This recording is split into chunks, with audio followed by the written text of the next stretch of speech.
पुण्यातील कोथरूड भागात राहणारे शरद हिरामन मोहळ उर्फ भाऊ यांचा खून 5 जानेवारी 2024 रोजी गोळ्या घालून करण्यात आला होता।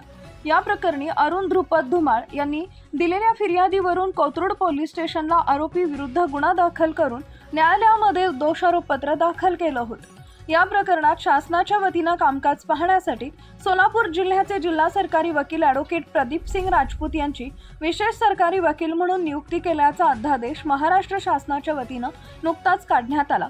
सोलापूर जिल्ह्याचे जिल्हा सरकारी वकील यांनी आजपर्यंत 109 गुन्हेगारांना जन्मठेप तर 2 आरोपींना फाशीची शिक्षा घेण्यामध्ये यश मिळवले। इतर अनेक गुन्हेगारांना 1 वर्ष ते 25 वर्षापर्यंत देखील शिक्षा घेण्यामध्ये काम मिळवले।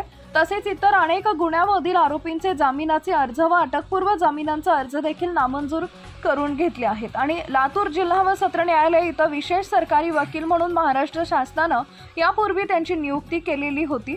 तसेच महाराष्ट्र शासनाने ॲडव्होकेट राजपूत यांची पुण्यातील इतर 2 मोक्काच्या खटल्यांमध्ये विशेष सरकारी वकील म्हणून नियुक्ती केली असून मुंबई उच्च न्यायालयामध्ये देखील काही खटल्यांमध्ये विशेष सरकारी वकील म्हणून नियुक्ती केली आहे। सदर ॲडव्होकेट राजपूत यांनी जवळपास 29 वर्ष विविध जिल्हा व सत्र न्यायालयामध्ये फौजदारी वकील म्हणून काम केलं असून सोलापूर जिल्ह्याचे जिल्हा सरकारी वकील म्हणून गेली 7 वर्ष ते काम करत आहेत। त्यांच्या या नियुक्तीबद्दल त्यांचे समाजातील सर्व स्तरातून अभिनंदन होत आहे।